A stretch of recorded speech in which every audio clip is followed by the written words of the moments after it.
welcome to this episode of Behind the Noise with Nothing More. Go! We're taking you behind the scenes on 3 music videos, If It Doesn't Hurt, House on Sand, and Angel Song. You guys, wait till you see this behind the scenes look. It's amazing, these guys are amazing, the crew's amazing, and the songs are amazing. Come on, let's go. Check, we're right back! Right back! And the truth is, we don't stop! Screaming at the ones we love. Maybe you're successful. I leave the world and lose it all. I felt the rush over me. It's right here, but out of reach. You don't know what love means.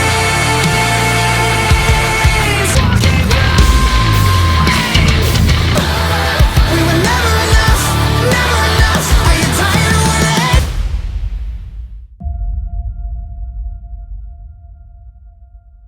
Some of this is probably for tomorrow too. Just in the lawn chairs. Yeah, that's fucking awesome. Humble beginnings for sure.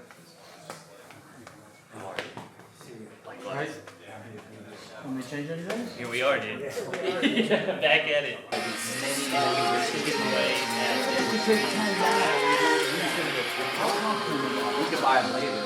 How did you come together? Like, you've been doing this for a long time, and I just want to hear a little bit about maybe how you guys even met or where it started. Yeah, a brief overview would be, I met Mark in 7th grade church camp over the summer, but I just remember hearing this guitar player down the hallway playing Metallica songs on guitar. So I walked down the hallway and everybody was hanging out in this room, and I remember asking him, hey, do you wanna be in a band and like jam sometime? And he's like, no.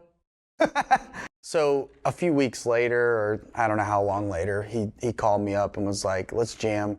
So we did, and then after that summer camp, I had kind of this come to Jesus experience where it was just crystal clear to me as a 6th grader going into 7th grade that I needed to change schools. And I didn't know why, but I had this feeling, and I told my parents, I'm like, I feel called to this.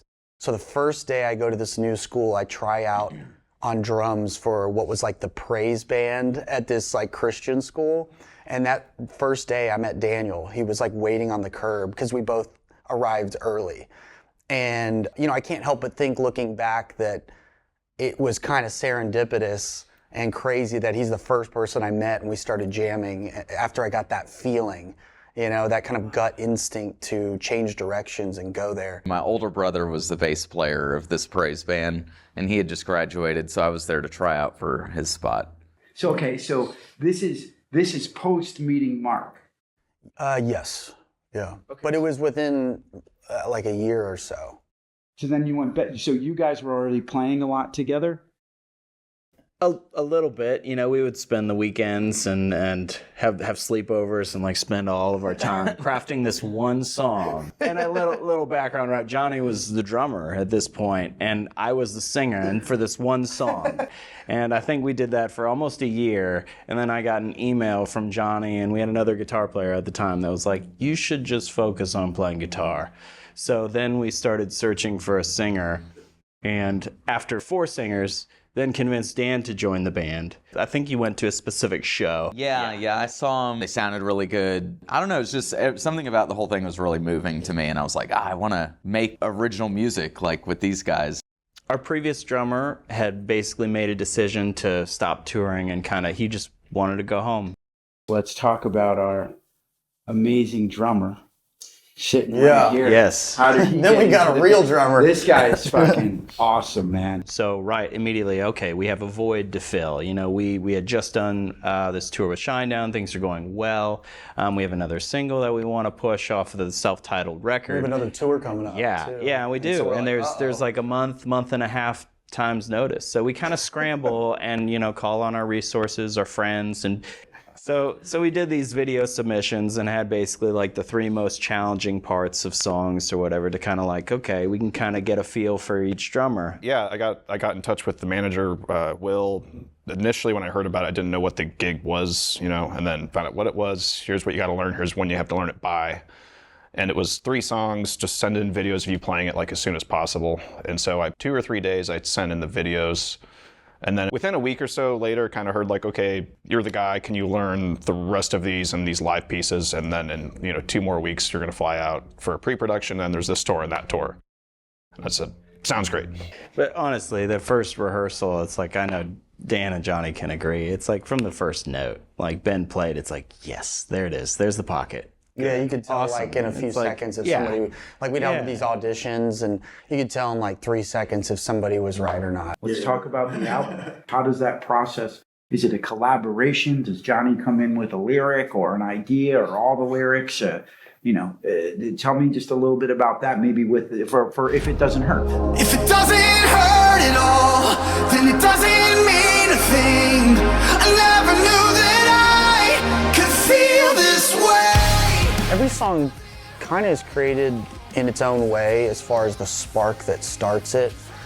And it was in kind of the deepest, darkest moments of a relationship and a situation that I was trying to exit as peacefully as possibly. And there was so much internal pressure going on at that time and a lot of guilt and mind games and gaslighting and narcissistic, all of mirrors kind of weird things. So I really went into the depths of my soul and my mind, and that kind of started this path into redemption and like a better life and shedding all that, toxicity and stuff that people can kind of hold over you. So this song kind of comes from that world of thought and experience and makes its way into the lyrics. You want to talk about Angel's song? Yeah.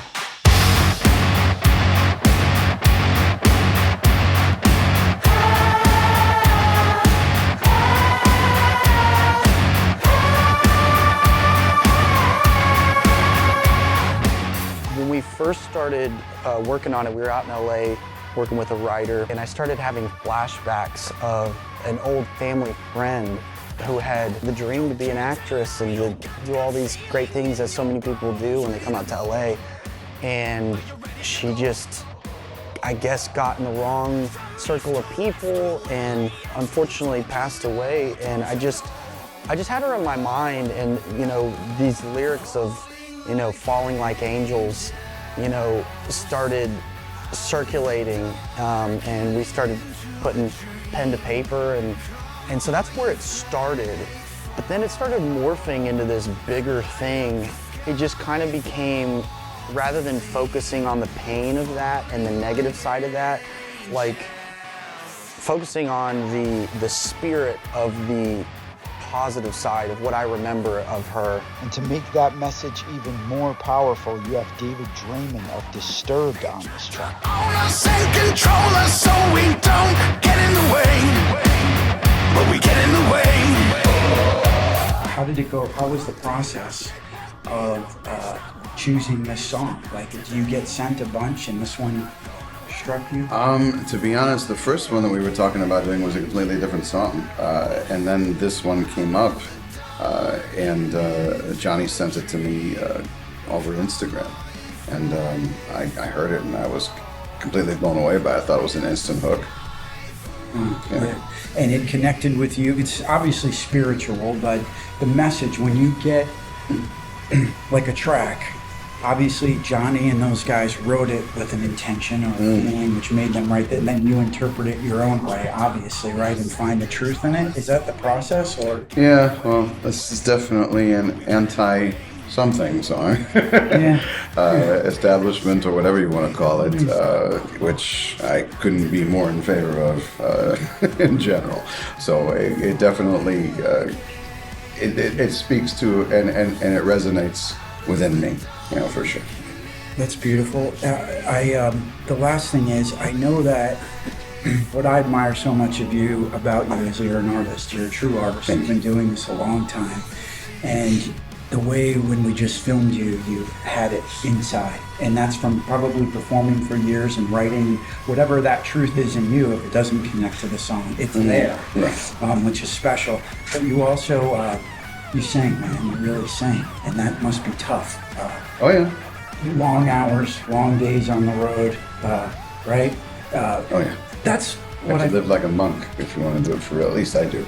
There are some guys out there, I don't even know if Johnny's one of them. He might be one of those guys that can get away with murder. Maybe he is, maybe he's not. I don't know, but I'm not. I have to be incredibly disciplined. I have to live like a monk. I can't drink, can't smoke, I can't eat 4 hours prior to set time, can't eat 2 hours prior to bed. I have to train rigorously, watch the diet, keep your actual technique sound, and still in the process of all of it, hopefully get enough rest and stay away from enough immunocompromised people that you don't end up getting sick yourself. So it's tough. It's stressful too. And then your fucking bandmates, they just pick up their guitar. And Must be nice. You know? Carnal nature.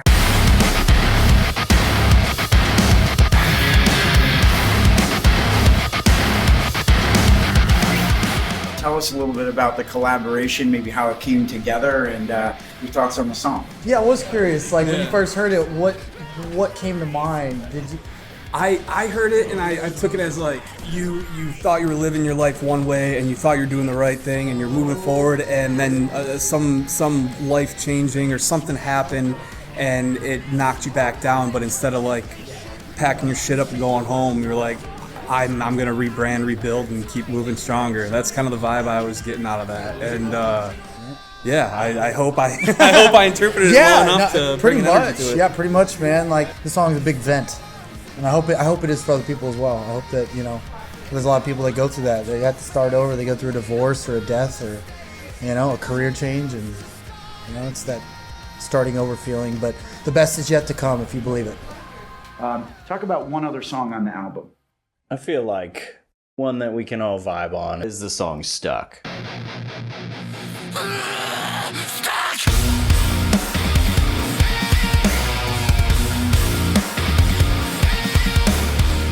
Because it is such a pump up jam, and we've had obstacles in our journey that is like, this is for the people who can't break through. I think that moment of feeling like everything just keeps going wrong, where, okay, things have to get better now, and then another thing hits, and another thing goes, kind of when it rains, it pours. And we've had those moments too where everything's going our way, and like nominations and awards and amazing tours and like successes, and it just all starts stacking and spiraling upward.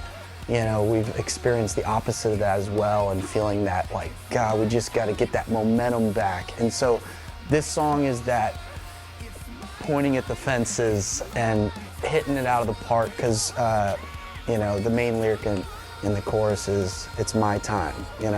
It's finally, I can feel it, I can taste it, I can smell it, like the stars are finally aligning. It's over.